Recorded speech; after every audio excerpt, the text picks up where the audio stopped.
Hey clay friends, welcome back. I am Amy Pennington with Pennington Design Pottery, and we are here for our very favorite, a kiln unloading.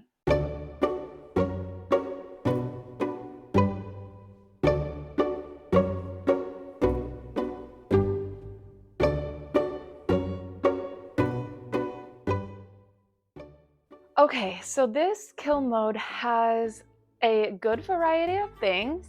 So I recently did a sip and glaze class at Alluvium Cellars in Woodinville, Washington. And so I have fired pieces for the students there.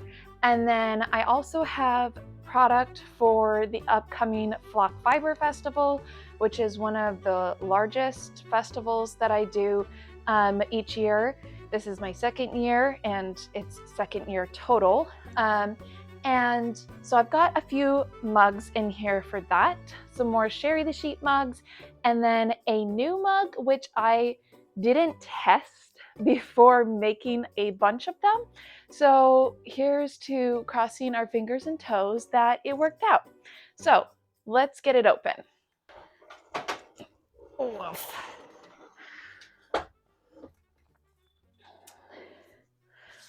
Ooh. Okay, so I'm just gonna go straight for it and grab out one of these mugs. Oh yeah. Okay, so this is the Flock mug that I have made. I did a stamp. They're actually for wood burning, these individual letters, but I found that they work great for clay as well, and I already had them, so I used those, and then I hand carved each of the florals. And then I used wax resist, painted it in each of these little crevices after it was bisque fired, and then I dipped it in a white glaze. But there's something extra special about this mug. It has a little piece right here.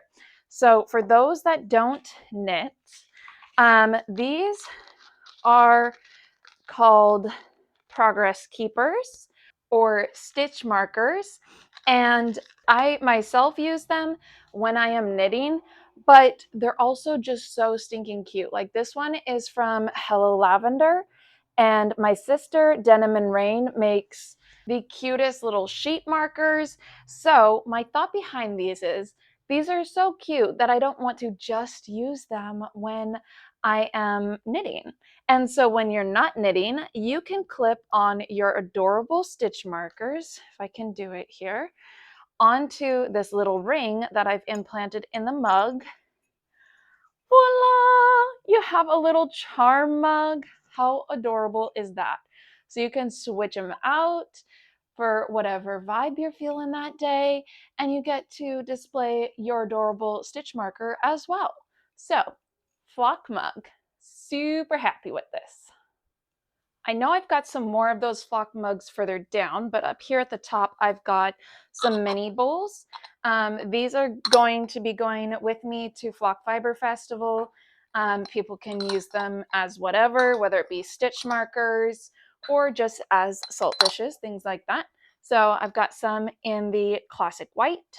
I had a friend and neighbor that I grew up next to that has been slowly collecting some of my pieces, and she asked for a utensil holder in the speckled birch. So I made her one of those. And then I also have a custom order for mugs and a spoon rest that I've been slowly working on.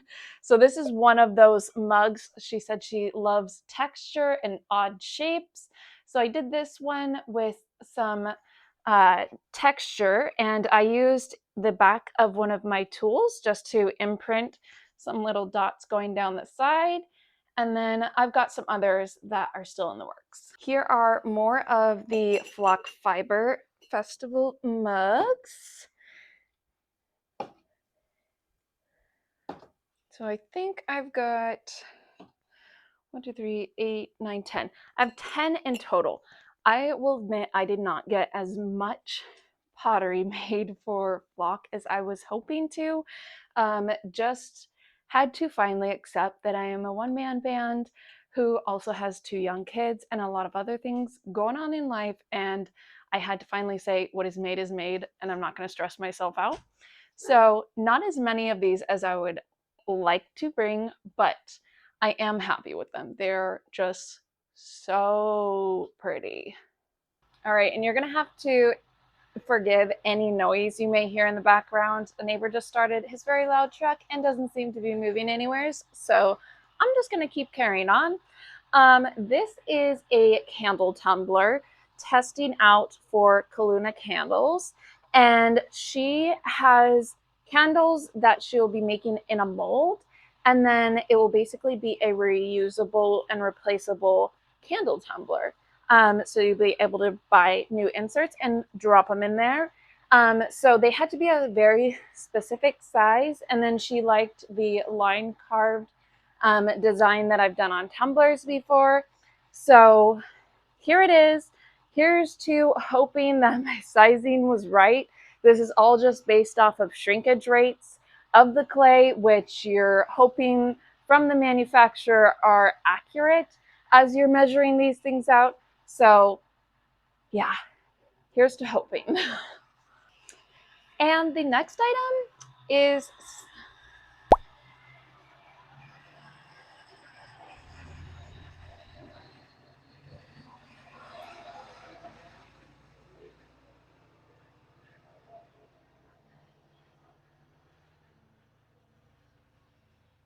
and he's gone. Okay, so the next item is a little stuck to the kiln. So I'm just gonna pop you over there while I chisel these off.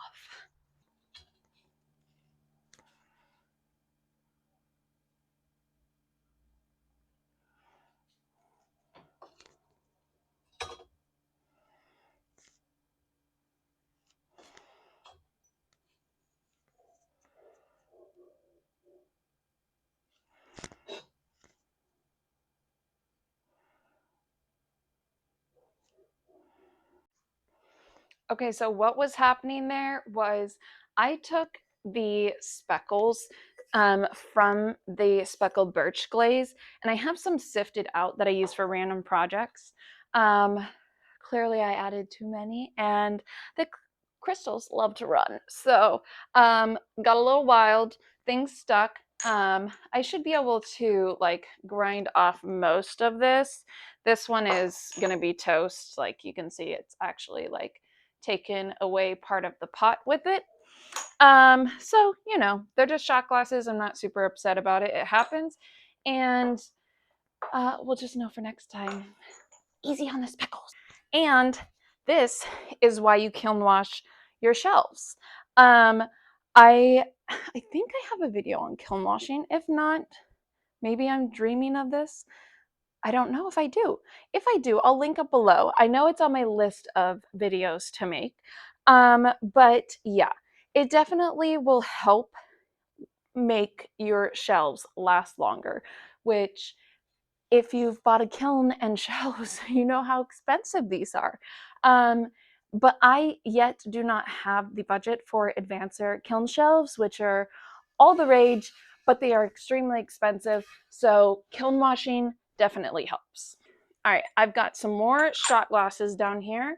I try to have a good amount of shot glasses for each market and festival that I'm going to because they're super quick and easy for me to throw. I throw them off the hump, and people love these. Like they end up being like my number one seller as far as volume and pretty close as far as monetary. And so I try to make sure I've got lots of these. People could use them as shot glasses, little drinking cups for in the bathroom.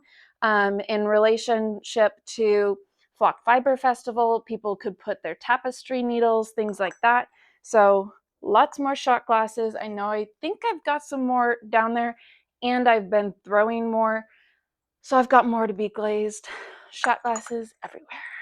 So here are the Sip and Glaze vases, and I had a little inspirational sheet that I put out on the tables with some different patterns and styles that they could either copy or just go on to Pinterest, do whatever, and they came out super cute. So everyone is so different, which I love.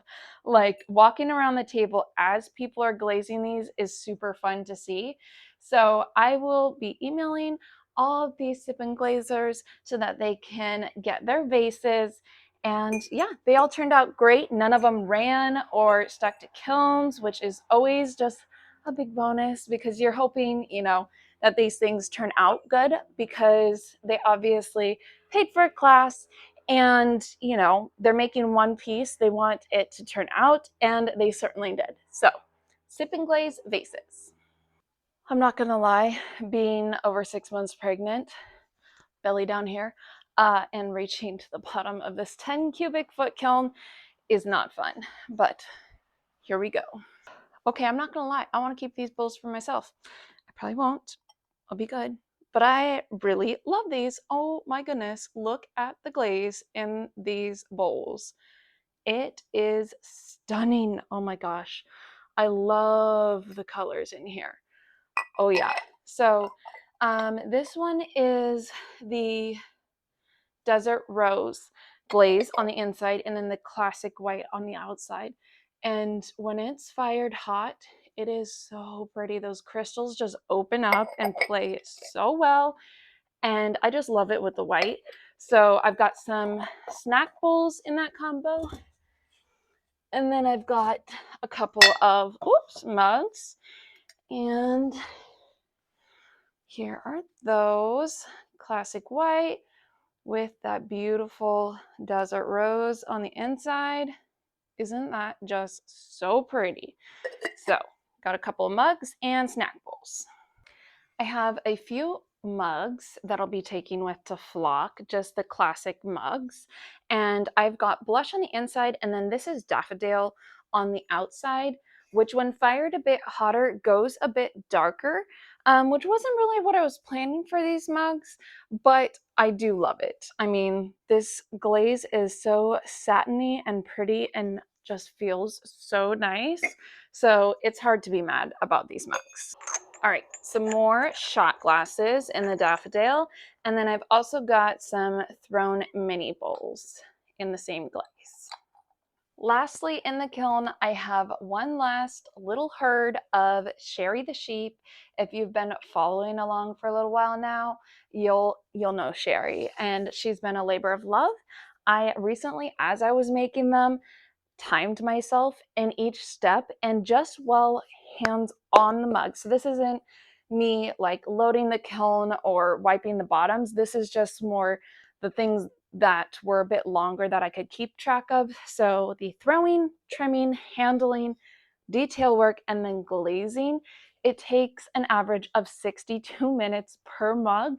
So they definitely take a while to make, but I can't be mad about it because she's so stinking cute. And I'm super excited to be bringing these to flock this year. So we've got our little herd of Sherry the Sheeps, our flock mugs that have the stitch marker holders on them, faces, lots of little odds and ends. Overall, a really good kiln load. So thanks for watching, guys. Hope you stick around. Make sure you're subscribed so I don't get lost in the shuffle later. And have a fabulous week. Thanks, clay friends.